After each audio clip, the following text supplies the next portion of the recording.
Hello and welcome to eduncle.com. This is Jagat Chaudhary, a subject matter expert in mathematics having teaching experience for more than 8 years. यहाँ पर इस session में हम लोग आज discuss करने वाले हैं IIT जैम बायोटेक्नोलॉजी के पेपर के बारे में।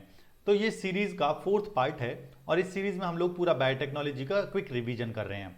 आज मैं आपको इस लेसन में प्रीवियस ईयर क्वेश्चंस कराने वाला हूँ, साथ के साथ हम कुछ एक्सपेक्टेड क्वेश्चंस देखेंगे और आप लोगों के लिए एंड में मैंने कुछ एक्सरसाइज क्वेश्चंस भी रखे हैं, तो वीडियो को एंड तक देखिए और एक्सरसाइज क्वेश्चंस को खुद से ट्राई कीजिए।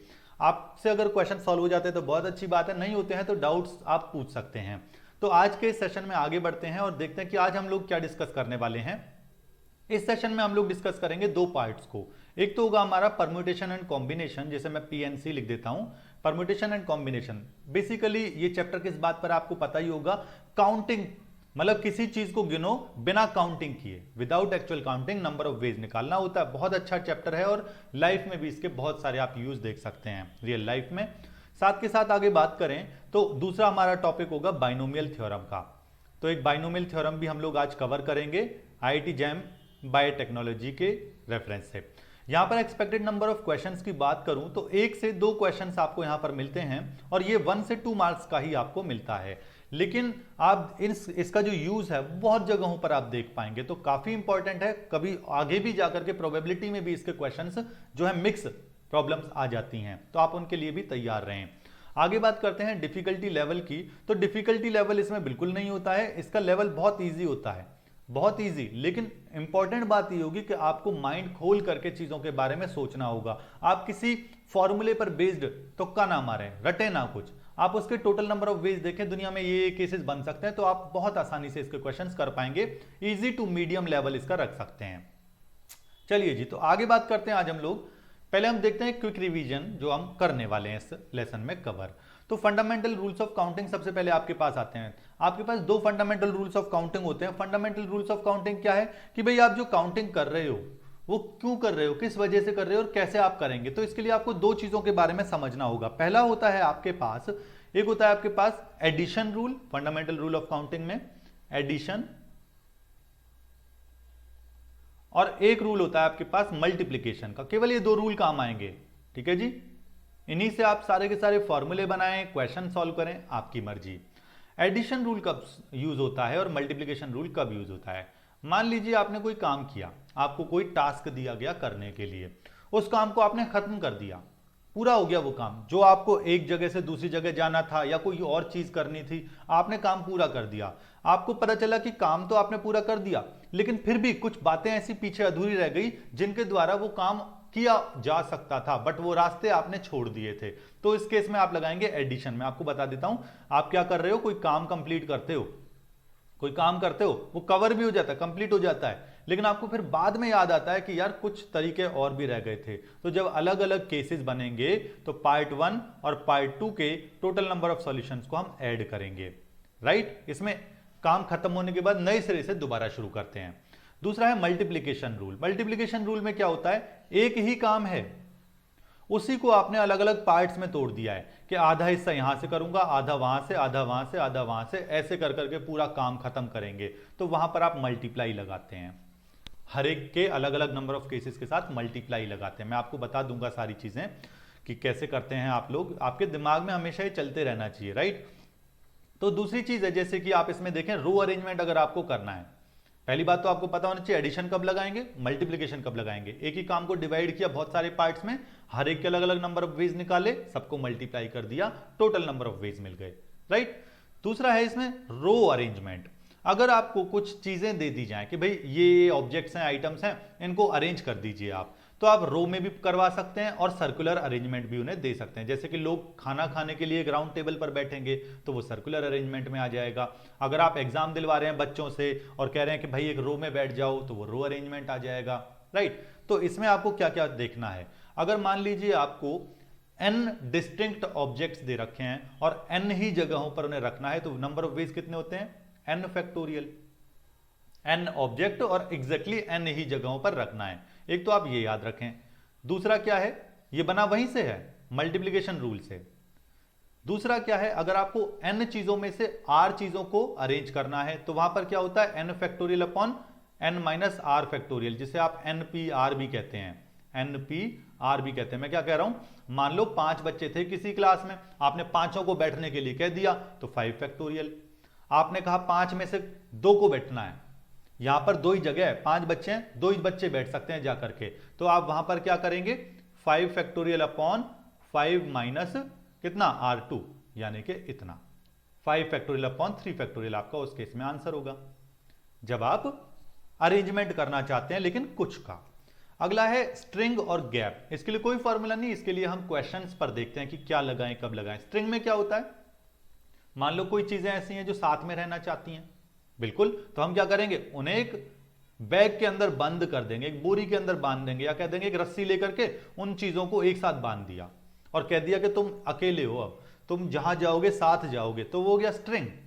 गैप, मान लो किसी की लड़ाई हो गई किसी से, आप ऑब्जेक्ट्स को या लोगों को अरेंज कर रहे हो, ठीक है, तो मान लो उनमें से किसी की लड़ाई है, वो साथ में नहीं बैठना चाहते, तो आप उन्हें गैप में बिठाना चाहेंगे, तो उस केस में आप क्या करेंगे उन्हें किसी गैप में बिठाएंगे, उनके लिए गैप्स क्रिएट करेंगे। तो ये सब के मैं अभी आपको एग्जांपल सहित क्वेश्चंस कराने वाला हूं, ठीक है, एक्सपेक्टेड भी कराऊंगा, प्रीवियस ईयर भी कराऊंगा। सर्कुलर अरेंजमेंट की अगर बात की जाए तो सर्कुलर अरेंजमेंट में क्या है, देखो अगर आपको ये अरेंजमेंट रो के जैसा ही है, लेकिन बस एक छोटा सा फर्क होता है। सर्कुलर अरेंजमेंट के total number of ways n-1 factorial बनते हैं, क्योंकि पहला बंदा जाकर के वहां पर नंबरिंग देता है, तो n-1 फैक्टोरियल वेज होंगे सर्कुलर अरेंजमेंट में। चलिए तो अभी क्वेश्चन आ जाते हैं, क्या क्वेश्चन कहता है इस पर देखते हैं, फिर आपको सारी चीजें जो है क्लियर हो जाएंगी। क्वेश्चन 1 कहता है कि 3 mathematics, 2 physics and 2 chemistry books, ये जो 7 बुक्स हैं ऑल आर डिफरेंट, राइट, सभी की सभी डिफरेंट ऑथर्स ने लिखी हैं, तो सारी बुक्स डिफरेंट हो गई। Are to be arranged on a book shelf such that all of the books of the same subject are together on the shelf. मतलब क्या है, आपके पास एक शेल्फ है, राइट, उसमें 7 स्लॉट्स हैं, आपके पास जो शेल्फ है उसमें 7 जगह हैं, मैं बना देता हूं 7 स्लॉट, राइट। आपको क्या करना है, इन 7 स्लॉट्स में जहां पर भी रखें वो आपकी मर्जी, लेकिन उन्होंने कहा है कि भाई तीनों मैथ्स की किताबें एक साथ रहेंगी, तो तीनों मैथ्स की किताबें हो सकता है यहां रहें, पहली यहां दूसरी यहां तीसरी यहां, दोनों फिजिक्स की बुक्स एक साथ रहें, पहली यहां दूसरी यहां, और दोनों केमिस्ट्री की बुक्स एक साथ रहें, पहली यहां दूसरी यहां। तो इन 7 स्लॉट्स में वो बुक्स तो आ गई, अब आपस में भी तो जगह बदल सकती हैं, हो सकता है मैथ्स की जो बुक है 3rd नंबर वाली वो यहां रहे, 1st नंबर वाली यहां रहे, और 2nd नंबर वाली यहां रहे, तो ये अभी आपस में अपना इंटरनल चेंज करेंगे, तो आपको इन सभी चीजों को समझना है, राइट। अब मैं इसका सॉल्यूशन देता हूं आपको, कैसे। आपके पास है 3 मैथमेटिक्स बुक्स, 2 फिजिक्स और 2 केमिस्ट्री बुक्स। देखो जी टोटल हो गई 7, टोटल 7 चीजें, लेकिन उसमें से जो 3 मैथ्स की बुक है ना, वो चाहती हैं कि हम तो साथ रहेंगे, साथ जिएंगे, साथ मरेंगे, साथ रहेंगे। 2 फिजिक्स वाली बुक्स हैं वो भी साथ रहना चाहती हैं, 2 केमिस्ट्री वाली बुक्स हैं वो भी साथ रहना चाहती हैं। तो हमने क्या किया, हमने उनके बंडल्स बना दिए, हमने तीनों मैथ्स की बुक ली और उन्हें बांध दिया, दोनों केमिस्ट्री की बुक्स ली उन्हें बांध दिया, दोनों फिजिक्स की बुक ली बांध दिया। आपके पास 3 चीजें हो गई। अब आपके पास 7 बुक्स नहीं है, आपके पास 3 बंडल है जिन्हें आप आगे पीछे रखते जाओ। क्लियर। तो आपके पास क्या है, अब 7 नहीं बल्कि 3 ऑब्जेक्ट्स हैं। आप उन 3 ऑब्जेक्ट्स को कितने वे से अरेंज करते हैं, 3 फैक्टोरियल वे से। लेकिन अभी काम खत्म नहीं हुआ, क्यों, क्योंकि मैथ्स की बुक भी तो अपनी जगह बदल सकती हैं, तो मैथ्स की बुक आपस में रीअरेंज करेंगी, 3 बुक्स 3 जगहों पर 3 फैक्टोरियल वे से रीअरेंज होती हैं। फिर फिजिक्स की बुक्स आपस में 2 फैक्टोरियल वे से रीअरेंज होंगी, फिर केमिस्ट्री बुक्स आपस में 2 फैक्टोरियल वे से रीअरेंज होंगी। हो गया सॉल्यूशन, राइट। तो ये कितना हो गया, 3 फैक्टोरियल आपका होता है 6 इंटू 2 इंटू 2, राइट। इसको सिंप्लीफाई कर लेते हैं और यही आपके पास आपका सॉल्यूशन आ जाता है। ये हो गया आपका 24, 6 इंटू में 24, 24 72, 144, 144 आपका सॉल्यूशन। ओके, ये आपका सॉल्यूशन हो गया। अब इसमें आपने क्या देखा कि चीजें अगर साथ में रहना चाहती हैं तो उन्हें स्ट्रिंग से बांध दो, बाकी तो n फैक्टोरियल वेज है। आगे देखते हैं, अगला है using the letters of the word trick. एक ये आपके पास दिख रहा है वर्ड ट्रिक, TRICK, इसमें 5 लेटर्स हैं। इनको यूज करते हुए आपने बहुत सारे डिफरेंट वर्ड्स बनाए विद और विदाउट मीनिंग, अपने को मीनिंग से लेना देना नहीं है। अब हमें बोला है न्यू वर्ड जो फॉर्म किया है उसमें T appears in the middle, T letter जो है वो बीच में आना चाहिए। 5 टोटल है, 3rd पोजीशन पे, राइट, आपका टी होना चाहिए। नंबर ऑफ डिस्टिंक्ट अरेंजमेंट कितने होंगे, सच अरेंजमेंट। तो 2012 का एक क्वेश्चन है और बहुत ही इजी है, बहुत ही इजी क्वेश्चन है। क्या कर रहे हैं, 5 चीजों को रख रहे हो भाई आप, ये 5 यहां पर टी आर आई सी के, इनमें से कोई जा करके वहां रखने हैं। लेकिन आपको पहले ही बोल दिया उन्होंने कि जी टी जो है ना मिडल में रहेगा, तो मिडल प्लेस को फिल करने का केवल एक तरीका, तो मैंने आपको पीछे बताया था, अगर आपके पास कोई काम आप कर रहे हैं उसे आपने पार्ट्स में डिवाइड किया है, पहले के नंबर ऑफ वेज, दूसरे के नंबर ऑफ वेज, तीसरे के नंबर ऑफ वेज निकाल करके उन्हें मल्टीप्लाई कर दीजिए।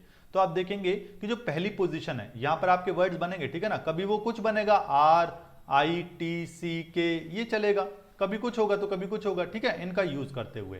तो टी के लिए एक पोजीशन, तो ये पहली पोजीशन है, वहां पर क्या क्या आ सकता है, टी को छोड़ के कुछ भी आ सकता है, टी को छोड़ के कुछ भी आ जाए, कोई बुराई नहीं है। तो 4 चॉइसेस इसके लिए, 3 चॉइसेस इसके लिए, 2 चॉइसेस बची हुई इसके लिए और 1 चॉइस इसके लिए, क्योंकि आप रिपीट नहीं कर सकते, क्योंकि उन्हीं को यूज करते हुए आपको आंसर लाना है। बीच में मल्टीप्लाई क्यों लगाते हैं, क्योंकि काम लगातार चल रहा था, आपने पार्ट्स में डिवाइड करके किया उसे। तो कितना हो गया, 4 3 12 24, 24 आपके पास आंसर है, राइट। तो 24 नंबर ऑफ वेज आपके पास मिलेंगे, जिसमें टी मिडल में होगा, बाकी चेंज होते रहेंगे। 4 फैक्टोरियल आप कह सकते थे। अगला है नेक्स्ट क्वेश्चन, ये कहता है कि the number of 3 letter words with और without meaning which can be formed using the letters of the word virus without repetition, कितने होंगे। भाई आपको क्या बोला है, फिर से वही वाली बात है, वायरस वर्ड जो है उसके 5 में से कोई आपको कितने यूज करने हैं, 3 यूज करने हैं। तो आप क्या करोगे, आपके पास 3 जगह आपको फिल करनी है, 1 2 3। पहली जगह को कितने तरीके से फिल कर सकते हो, कोई बाउंडेशन नहीं, 5 लेटर्स थे आपके पास, VIRUS, पहला यहां पर कोई भी 5 में से आ जाता, कोई आपत्ति नहीं, कोई प्रॉब्लम नहीं। दूसरा, अब एक कोई आ चुका है, फॉर एग्जाम्पल S आ चुका है, अब यहां पर बचे हुए 4 में से कोई, वहां पर बचे हुए 3 में से कोई, हो गया सॉल्यूशन। कितना है, मैंने बोला तो था कोई फॉर्मूले रटने की जरूरत नहीं पड़ती है इनमें, ठीक है। 5 चौक 20 और 30 60, 60 आपका solution, right.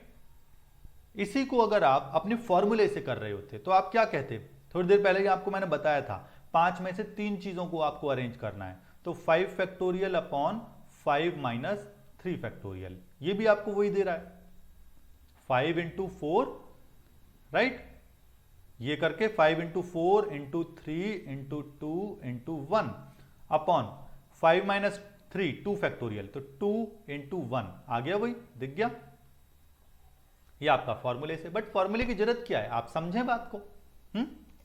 Next question, in how many ways can one right the elements 1 2 3 4 in A sequence such that x1 x2 x3 x4 ऐसे करके लिखना है, लेकिन xi ith नंबर पर ना हो। कहने का क्या मतलब है, आपको 1 2 3 4 इन 4 डिजिट्स का यूज करके डिफरेंट नंबर्स तो फॉर्म करने हैं, लेकिन याद रहे 1 पहले नंबर पे ना हो, 2 कभी भी दूसरे पर ना हो, 3 तीसरे पर ना हो और 4 चौथे पर ना हो, बाकी कुछ भी हो कहीं भी, ये अपनी सही पोजीशन पर ना हो, इसके अलावा उल्टे सीधे हों। फॉर एग्जांपल मैं क्या कहना चाहता हूं, 2 1 4 3 चलेगा, राइट, लेकिन 1 नहीं, यहां पर नहीं चलेगा, तो चलो 4 1 आपने ले लिया, 3 2 चलेगा क्या, नहीं चलेगा, क्यों, क्योंकि 3 जो है वो अपने थर्ड पोजीशन पे आ गया, तो ऐसा ना हो, ये गलत हो जाएगा। हाँ ये चलेगा, क्योंकि इसमें 2 1 4 3 कोई भी अपनी सही पोजीशन पर नहीं है 1 2 3 4 में। तो ये कैसे किया जाए, देखो भाई, अगर आप इसको सॉल्व करने के लिए मेथड इस्तेमाल करना चाहते हैं तो बिल्कुल कर सकते हैं, लेकिन उसमें थोड़ी कैलकुलेशन बढ़ जाएगी। लेकिन क्योंकि ये छोटा सा क्वेश्चन है, सिर्फ 4 एलिमेंट्स आपको दे रखे हैं, तो आपको इसमें इंक्लूजन एक्सक्लूजन के बारे में सोचने की जरूरत नहीं है, इंक्लूड और एक्सक्लूड करने की जरूरत नहीं है, आप केसेस बना लें। आपके पास 1 2 3 4 है, आप जानते हो 4 जगहों को भरना है, राइट, आप जानते हैं 4 जगहों को भरना है। मैं आपको दिखा देता हूं, हो सकता है फर्स्ट प्लेस पर 2 आए, 1 तो आ नहीं सकता, तो फर्स्ट प्लेस पर 2 आ सकता है, फर्स्ट प्लेस पर 3 आ सकता है और फर्स्ट प्लेस पर 4 आ सकता है ना। चलो ये तो हमने फिक्स कर दिए, बाकी के प्लेसेस पर देखते हैं जरा क्या क्या बन सकता है। भाई अब जो ये प्लेस है, यहां पर 1 आ सकता है, 2 आ सकता है, 2 नहीं आ सकता, 1 आ सकता है, 3 आ सकता है, 4 आ सकता है, आप बना के रख लें उस केस को, राइट। मैं दिखा देता हूं आपको, मान लीजिए 1 यहां आ गया तो 3 यहां नहीं आ सकता, यहां 4 को ही आना पड़ेगा, वरना फिर से दिक्कत आ जाएगी। तो 1 4 और 3 ये चलेगा। हो सकता है 2 यही था, यहां पर अब 1 नहीं आया, वो 4 ने कहा मैं आऊंगा यहां पे, आजा भाई, 4 ने कहा यहां आऊंगा मैं, तो यहां पर 1 को आना पड़ेगा, 3 यहीं रहेगा, 3 यहीं रहेगा। आगे देखते हैं, हो सकता है सेकंड पोजीशन पर अब इस बार 3 ने कहा कि मैं आना चाहता हूं, हमने कहा आ जाओ, यहां आ गया ये। अब यहां पर 4 को आना पड़ेगा और यहां पर 1 को आना पड़ेगा, ये जगह बदल ही नहीं सकते, कोई और केस इसके अलावा पॉसिबल नहीं है। तो कुछ तो ये बन गए केसेस, राइट। अब इसके बाद सिमिलरली आगे भी बनाते हैं हम लोग, कितने केसेस बनते हैं हमारे पास देखते हैं जरा। 3 ये हो गया, इसके बाद यहां पर हम फिक्स करके देख लेते हैं कि चलो जी यहां पर 1 आ गया, आगे यहां पर क्या आ सकता है, 4 आ सकता है, 2 आ सकता है, बिल्कुल दोनों में से किसी से हमें कोई दिक्कत नहीं है, तो 4 आ जाए या 2 आ जाए, है ना, ये आ गया।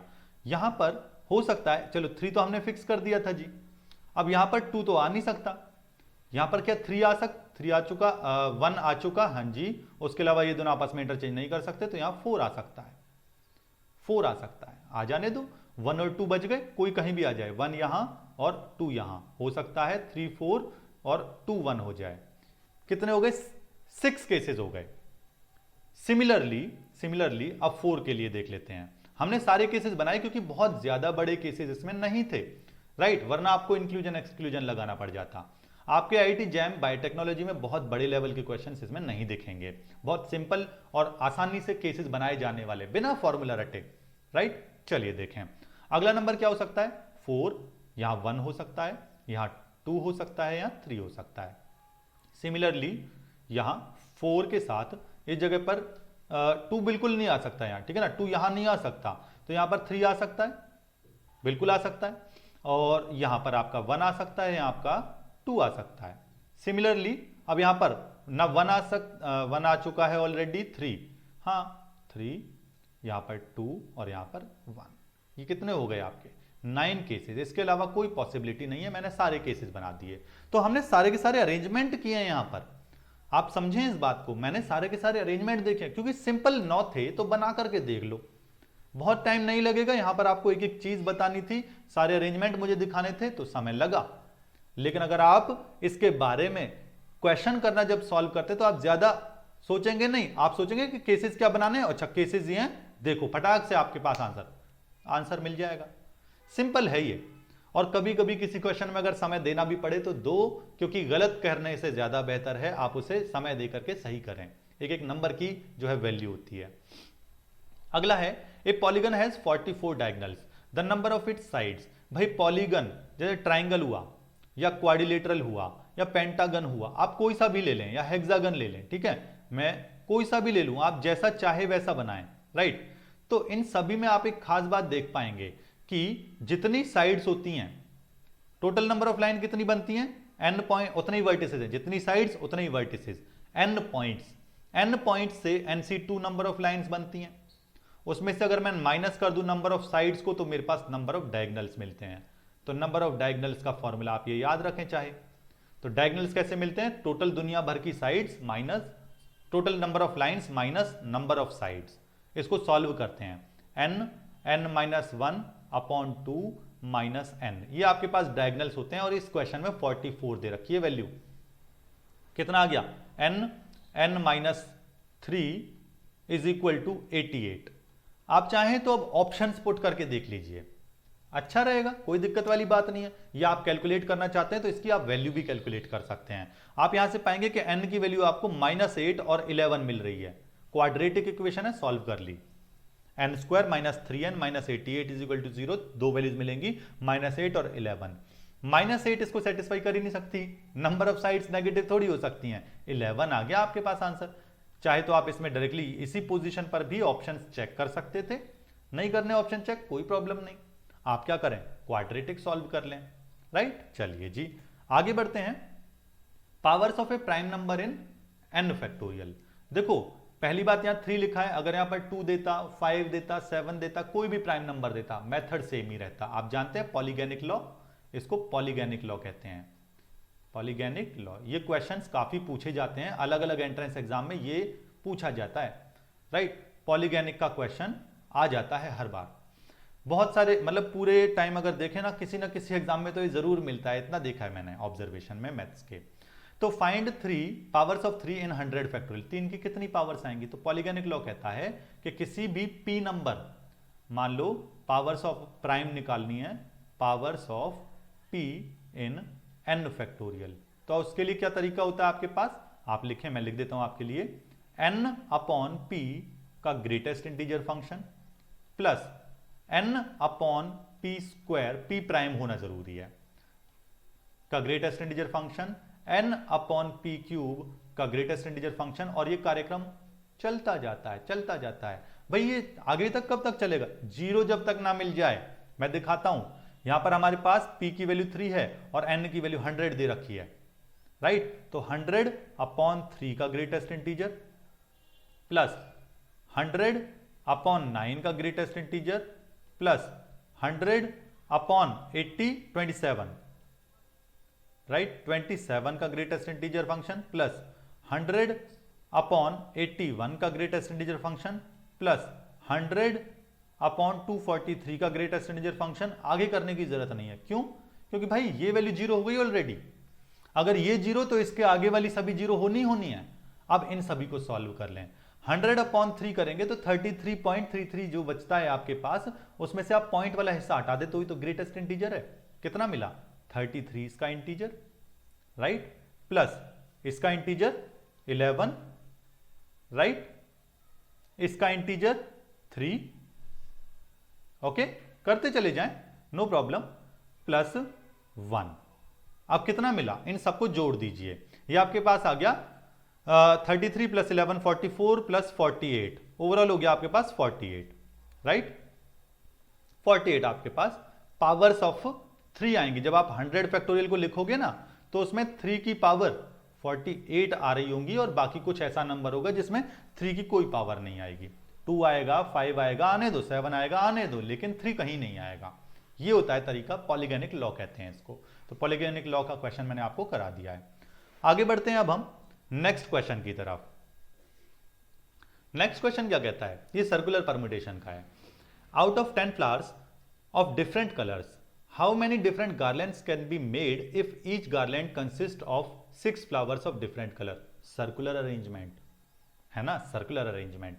तो पहले क्या करोगे आप? कोई 6 फूलों की आपको माला बनानी है 10 में से, तो पहले तो वो 6 फूल चुन करके लाओ, है ना? तो कितने वेज से? 6 वेज से आप पहले वो फूल चुन लाए। अब आपके पास 6 फूल हो गए, उन 6 फूल को गार्लैंड बनाना है आपको। तो सर्कुलर परम्यूटेशन में क्या बताया था मैंने आपको? 6 - 1 फैक्टोरियल और n - 1 फैक्टोरियल। तो यहां 6 - 1 फैक्टोरियल की वजह से वो आएगा आपका 5 फैक्टोरियल। अब क्या काम यहां खत्म हो गया? नहीं। रीजन क्या है? भाई जो मालाएं होती हैं ना, अगर आप ध्यान से समझें, मालाएं जो होती हैं वो आप पलट देते हो तो सेम माला आधी, मैं दिखाता हूं आपको। मान लो किसी माला में 4 फूल थे, राइट? ए, बी टाइप का, सी टाइप का और डी टाइप का, ये 4 फूल किसी माला में लगे थे। माला को घुमा दो भाई, माला को घुमा दो, तो यही माला घुमाए जाने पर आपको एक नया अरेंजमेंट देखने में दे रही है, पर वो आंखों का धोखा है। ए यहां पर सी हो जाएगा, यहां पर बी हो जाएगा, डी हो जाएगा। वहां बी और डी ने आपस में अपनी जगह बदल दी। जब मैंने वो माला को पकड़ा और मैंने घुमा दिया तो बी वाला फ्लावर डी वाले फ्लावर की जगह घूम गया, तो आधा हो गया। कोई नई माला थोड़ी थी, वो तो आपको बेवकूफ बनाने के लिए किसी दुकान वाले ने बोल दिया 2 अलग अलग मालाएं हैं, लेकिन आपने उठा करके पलट के देखा, अरे भाई ये तो सेम है, तो कह पाओगे ना सेम है। जब हम टेबल पर खाने के लिए बैठाते हैं लोगों को तो हाफ नहीं करते। क्यों? क्योंकि किसी को उठा के ये थोड़ी कहोगे तुम आगे से नीचे हो जाओ, सिर नीचे करके थोड़ी कोई खाएगा। समझ रहे हो बात को? तो जब आप मालाएं बनाते हैं मोतियों की, फूलों की, कोई भी ऐसी चीज जिसमें आप पकड़ के उन्हें घुमा सकें, तो नंबर ऑफ केसेस आधे हो जाते हैं। तो ये आपका सॉल्यूशन आ जाएगा उसमें। ओके जी, चलिए नेक्स्ट देखते हैं अब बाइनोमियल थ्योरम पर। बाइनोमियल थ्योरम का एक्सपेंशन आपको सबको आता है। कैसे? a प्लस बी की पावर n का बाइनोमियल एक्सपेंशन। बाइनोमियल मतलब बाय मतलब 2, नोमियल मतलब टर्म, 2 टर्म्स का पावर n दे रखा है, उसका एक्सपेंशन कर रहे हो। तो क्या बनता है ये आपका होता है nc0 a to the power n plus nc1 a to the power n - 1 into B plus nc2 into A to the power n minus 2b square. और यही कार्यविधि कार्यक्रम जो है ये चलता चलता चला जाता है ncn a की पावर 0 b की पावर n तक। ये बाइनोमियल एक्सपेंशन है। अगर n आपका एक पॉजिटिव इंटीजर है तो आप ये लगाएं, वरना आपके पास इनफाइनाइट टर्म्स वाला एक अलग तरीका होता है, वो आपको यूज करना होता है। जनरल टर्म की अगर बात करूं तो इसमें यह है फर्स्ट टर्म, यह है सेकेंड टर्म, यह है थर्ड टर्म, राइट। टर्म 1, यह टर्म 2, यह टर्म 3। कुछ खासियत देख रहे हो? अगर मैं इसमें से कोई r प्लस 1th टर्म निकालूं, जनरल टर्म को रिप्रेजेंट करें, तो पहली टर्म में है nc0, दूसरी में है nc1, तीसरी में है nc3, तो पांचवी में होगा nc4, 50वीं में होगा nc49, तो r प्लस 1th में होगा nc एक कम r। वही अब a की पावर क्या होता है? n माइनस r होता है और b की पावर r होता है, वो देख रहे हो आप। तो ये हमने जनरल टर्म बना ली इसकी। ओके, चलिए अब इस पर क्वेश्चन करते हैं। पहला क्वेश्चन क्या कहता है? एनसीआर डिनोट करता है, जानते हो आप, n factorial upon n minus r factorial into r factorial को, ये रहा। फिर बोला है n की वैल्यू अगर 100 है तो बताओ इस सीरीज का सम क्या होगा। इस वाली सीरीज का सम क्या होगा? बहुत इजी है। आप देख रहे हो इसमें कहीं a या b दिख रहा है आपको? नहीं दिख रहा ना, बहुत बढ़िया। बस यही तो ध्यान देना था कि अगर मैं बाइनोमियल एक्सपेंशन करता हूं 1 प्लस x की पावर n का, कितना बनता है? nc0 x की power n plus nc1 x की पावर n माइनस 1। फिर आपके पास क्या आ गया? प्लस nc2, या एक काम करें, एक काम और कर सकते हैं, उल्टा लिखना शुरू करता हूं मैं, x की पावर 1 से शुरू करते हैं, एक सेकेंड। वो आपकी मर्जी है, उससे कोई फर्क नहीं पड़ेगा, क्योंकि NCR और NCn माइनस r सेम होता है, इसीलिए इससे कोई फर्क नहीं पड़ता। तो मैंने क्या करा? nc0 x की पावर 0, nc1 x की पावर 1, nc2 x की power 2, so on up to ncn x की पावर n। इससे क्यों फर्क नहीं पड़ता? जो मैं बोल रहा था, NCR की वैल्यू NCn माइनस r के बराबर होती है, तो कोई फर्क नहीं पड़ता। अगर मैं शुरुआत वाले में n पावर ले लेता, सेकंड वाले में n माइनस 1 ले लेता, सेम रहता है, राइट। चलिए अब मुझे इससे मैच करवाना है जी। इससे कैसे करवाऊं? दिखाई दे रहा है, अगर मैं x के प्लेस पर -1 रख दूं तो बात बन जाएगी। बना दीजिए बात, x के प्लेस पर -1 रख दो, हो गया सॉल्यूशन। रखो, लेफ्ट साइड क्या देगी? 0 0, राइट साइड क्या देगी? nc0, x की जगह -1 रखा है तो nc1 प्लस nc2, देख रहे हो वही बात आ गई ना, एक पॉजिटिव एक नेगेटिव, एक पॉजिटिव एक नेगेटिव, एंड सो ऑन। हमें नहीं पता लास्ट में क्या होगा, तो -1 की पावर n ncn, वो डिपेंड करेगा n क्या था, इवन था और था, तो लास्ट वाले के लिए हम ये नहीं बता सकते +1 -1, बट ये कह सकते हैं इसकी वैल्यू 0 है। ये हो गया हमारा 2019 का क्वेश्चन, ताजा ताजा क्वेश्चन। एक है, in the expansion of √2 plus √7 की power 15 find the number of rational terms. Rational मतलब जिसमें रूट ना हो, इंटीजर्स आंसर में हो। तो क्या बन रहा है भाई? इसकी जनरल टर्म देखो आप, tr प्लस 1 होती है general term, r plus 1th term, वो क्या होती है? थोड़ी देर पहले बताया था, 15cr 2 की पावर √2 की पावर 15 माइनस r और 7 रूट की पावर r। आपको इसे एक इंटीजर रखना है, तो 15cr ऑलवेज इंटीजर। बात किस चीज की है कि 2 की पावर जो 15 माइनस r/2 है ना भाई, एक तो ये, और 7 की पावर r/2 है ना जी, ये दोनों नंबर अगर इंटीजर हो गए, जिन्हें मैंने सर्कल किया है, 15 माइनस r/2 और r/2 अगर दोनों इंटीजर हो गए, आंसर इंटीजर मिल जाएगा। लेकिन ये कब होंगे इंटीजर? कभी भी नहीं। क्यों भाई? अगर r आप इवन, दो ही दुनिया में बातें होंगी, r इवन रखोगे तो ये वाला हिस्सा तो आपको सही आंसर देगा, परंतु ये गलत दे जाएगा। क्यों? r की जैसे इवन रखोगे, 15 माइनस एक इवन नंबर ऑड अपॉन 2 कब हमेशा आपको रूट में आंसर देगा, तो यहां दिक्कत हो जाएगी, यानी कि r इवन नहीं ले सकते।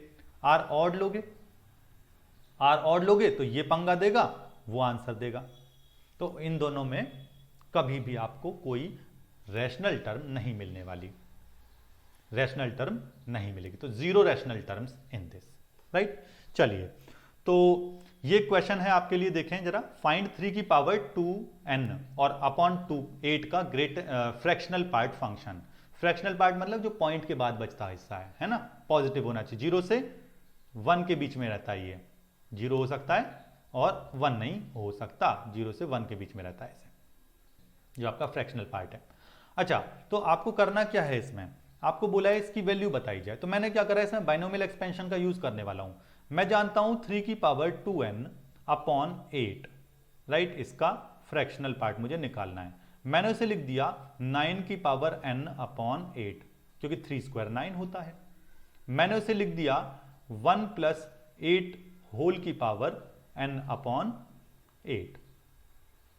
बन गई ना बात। 1 प्लस एक्स की पावर n का बाइनोमियल एक्सपेंशन क्या होता है, nc0 यानी कि 1 प्लस nc1 8 की पावर 1 प्लस nc2, वो x की जगह 8 आ गया है, ठीक है ना, 8 की पावर 2, nc3 8 की पावर 3, और ये कार्यक्रम चलता जाएगा। मुझे नहीं पता n क्या है, होने दो जो होना है n का, अपॉन 8। तो भैया आप एक बात देख पा रहे हो, जब ये डिनोमिनेटर वाला 8 सभी के पास जाएगा, राइट, जब ये डिनोमिनेटर वाला 8 सभी के पास जाएगा तो इस तरफ तो बचेगा 1 अपॉन 8, इसकी वजह से 1 अपॉन 8, लेकिन बाकी इसकी वजह से nc1 8 अपॉन 8, 8 से 8 कट गया nc1 तो इंटीजर है, n इंटीजर होना चाहिए इसमें, right, n belonging to integer है, ये पक्का है, नेचुरल नंबर लिख देता हूं मैं, ये जरूरी था देना। ओके, nc1, वरना आपके पास NCR डिफाइन नहीं होते। nc1 8 इंटीजर था, इंटीजर की फ्रैक्शनल पार्ट वैल्यू 0, इसकी फ्रैक्शनल पार्ट वैल्यू 0, इसकी फ्रैक्शनल पार्ट वैल्यू 0, सभी की फ्रैक्शनल पार्ट वैल्यू 0। क्या बच गया, 1 अपॉन 8 का फ्रैक्शनल पार्ट, और 1 अपॉन 8 का फ्रैक्शनल पार्ट खुद ही 1 अपॉन 8 है, क्योंकि वो 0 से 1 के बीच में लाई कर रहा है, 1 अपॉन 8। तो ये आपका आंसर हो गया, ठीक है जी। इस तरह से आप क्वेश्चंस करें। अब आपके लिए कुछ होमवर्क क्वेश्चंस हैं, इन्हें आप खुद से ट्राई करें, देखें इन्हें कि आप कितने क्वेश्चन जो है सॉल्व कर पाते हैं खुद से। और एड अंकल की वेबसाइट पर जाकर के आप जो है कंटेंट देख सकते हैं। IIT JAM CSIR NET UGC की प्रिपरेशन के लिए यहाँ पर आपको कोचिंग का स्टडी मटेरियल मिल जाएगा, डाउट क्लियरिंग सेशंस भी हैं, डाउट्स पूछ सकते हैं आप जाकर के, इसके लिए आप ऐप डाउनलोड कर लें। तो मिलते हैं अगले पार्ट में। Thank you for watching this, see in the next part, keep watching, keep learning.